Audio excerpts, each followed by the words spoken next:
সড়ক পথে নজরদারি বেড়েছে, পাচারকারীদের নানান কৌশল বানচাল করছে পুলিশ। কোনো কায়দায় আইন কার্যকর হচ্ছে না পুলিশ নজরদারির জন্য। তাই এবার ছক পরিবর্তন পাচারকারীদের। নিষিদ্ধ মাদক পাচার করতে এবার পাচারকারীরা বেছে নিয়েছে রেলপথ। তারই প্রমাণ মিলল মালদহ টাউন স্টেশনে। সড়কপথে বারবার পুলিশি জালে ধরা পড়ছে মাদক পাচারকারীরা। তাই এবার অভিনব কায়দায় রেলপথকে বেছে নিয়েছে পাচারকারীরা। তাতেই রেহাই নেই। মালদহ জিআরপি থানার পুলিশের হাতে ধরা পড়ল একদল পাচারকারী। সঙ্গে উদ্ধার হয়েছে নিষিদ্ধ মাদক ফেনসিডিল।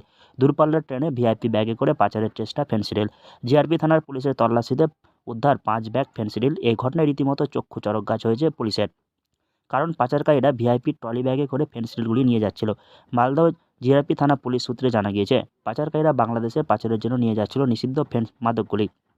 আমাদের কাছে একটা খবর আসলো যে ব্যাপক পরিমাণে ফেনসিডিল দিল্লি সাইড থেকে বাংলাদেশ দিকে যাওয়ার কথা যাবে এরকম খবর পেয়েছিলাম আর কি। ওই খবর ওয়ার্কআউট করতে গিয়ে আমরা আজকে তিনজনকে তো রাত্রিবেলা ধরি।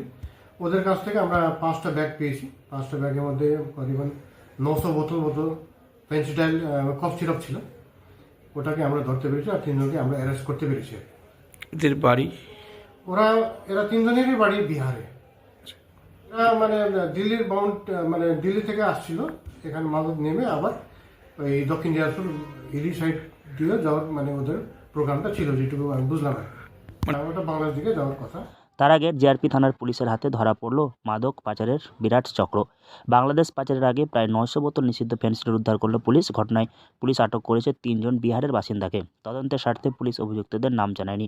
গোপন সূত্রে খবর পেয়ে দিন মালদহ জিআরপি থানার পুলিশ মালদহ টাউন স্টেশনের প্ল্যাটফর্মে তল্লাশি অভিযান চালায়। সেই সময় 1 নম্বর প্ল্যাটফর্মে সন্দেহজনক কয়েকটি ট্রলি ব্যাগ দেখতে পায়। ট্রলি ব্যাগগুলিতে তল্লাশি চালাতে সেখান থেকে উদ্ধার হয় নিষিদ্ধ ফেনসিডিল। ঘটনায় 3 জনকে আটক করেছে পুলিশ। 900 বোতল আছে। এটা অ্যামাউন্ট করিবন 1,90,000 টাকা মতো এরকম। আচ্ছা, এরা আজকে ওই দিল্লি সাইড থেকে ট্রেনে আসছিল, এসে এখানে নেমেছিল। আমরা এক নম্বর প্ল্যাটফর্মে আমরা ধরতে পেরেছি আর কি, সোর্সের মারফতে। ওদের বাড়ি হচ্ছে সবাই তিনজনেরই বাড়ি বিহারে। আর এখান থেকে ট্রেন ধরার জন্য বালুরঘাটের ট্রেন ধরার জন্য ওরা এখানে দাঁড়িয়েছিল আর কি। 5টি ট্রলি ব্যাগের মধ্যে প্রায় 900 বোতল ফেনসিডিল উদ্ধার হয়েছে, যেগুলির আনুমানিক বাজার মূল্য প্রায় 1,90,000 টাকা। প্রাথমিক তদন্তে পুলিশ জানতে পেরেছে অভিযুক্তরা ফেনসিডিলগুলি দিল্লি থেকে মালদহে নিয়ে আসে। মালদহ টাউন স্টেশন থেকে বালুরঘাটে যাওয়ার জন্য অপেক্ষা করছিল। মালদহ থেকে ট্রেনে তারা বালুরঘাট যেত। তারপর সেখান থেকে হিলি সীমান্ত দিয়ে ফেনসিডিলগুলি পাচারের ছক কষেছিল পাচারকারীরা। কিন্তু তার আগেই পুলিশি অভিযানে উদ্ধার হয় ফেনসিডিল। সঙ্গে গ্রেপ্তার হয় অভিযুক্ত 3 বিহারের বাসিন্দা। জিআরপি থানার পুলিশের অভিযুক্তদের গ্রেপ্তার করে ঘটনার তদন্ত শুরু করেছে। মালদহ থেকে হর্ষিত সিংহ, লোকাল 18 বাংলা।